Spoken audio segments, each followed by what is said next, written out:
ఆంధ్ర తెలంగాణలో తక్కువ ఫీజులతో high quality results ఇస్తున్న ఏకైక సంస్థ తిరుమల్ ఐఏఎస్ ఇన్స్టిట్యూట్.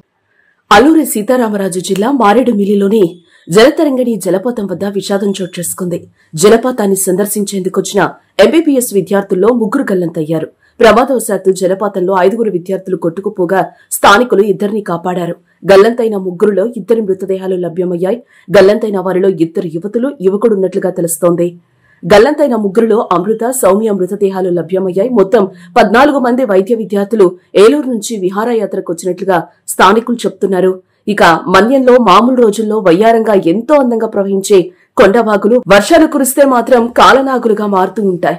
గత 2 నెలలుగా మారేడుమిల్లి ప్రాంతంలో విస్తృతంగా వర్షాలు కురుస్తున్న నేపథ్యంలో వాగులు పొంగి ప్రవహిస్తున్నాయి. దీంతో కొద్ది రోజుల ముందు వరకు జలపాతాల సందర్శనపై ఆంక్షలు విధించారు. ఇటీవల వర్షాల తీవ్రత తగ్గడంతో సందర్శనకు అనుమతించారు. దీంతో పర్యాటకుల రాక క్రమంగా మొదలైంది. ఈ క్రమంలోనే నిన్న జలతరంగిణి జలపాతంలో సరదాగా గడిపేందుకు ఏలూరు ఆశ్రమ్ వైద్య కళాశాలలో ఎంబీబీఎస్ సెకండ్ ఇయర్ చదువుతున్న 14 మంది విద్యార్థులొచ్చారు. భారీ వర్షం పట్టడంతో ఒక్కసారిగా జలపాతం ప్రవాహం ఉధృతి పెరిగి 5 నీటిలో కొట్టుకుపోయారు. వీరిలో 2ని అక్కడే ఉన్న తోటి పర్యాటకులు రక్షించారు. మిగిలిన 3 విద్యార్థులు గల్లంతవడంతో విహారయాత్ర విషాదకరంగా మారింది.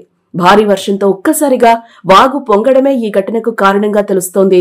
వర్షాలు కురిస్తే మారేడుమిల్లిలోని పాములేరు, సోకులేరు వాగులతో పాటు జలపాతాలు, కొండవాగులు ప్రమాదకరంగా మారుతూ ఉంటాయి. గతంలోనూ అనేక మంది పర్యాటకులు మృత్యువాత పడిన ఘటనలు ఉన్నాయి.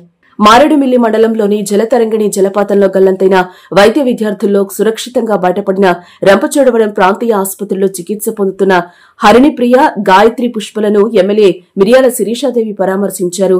వీరిలో హరిప్రియ పరిస్థితి విషమంగా ఉండటంతో రాజమహేంద్రవరం ఆసుపత్రికి తరలించారు.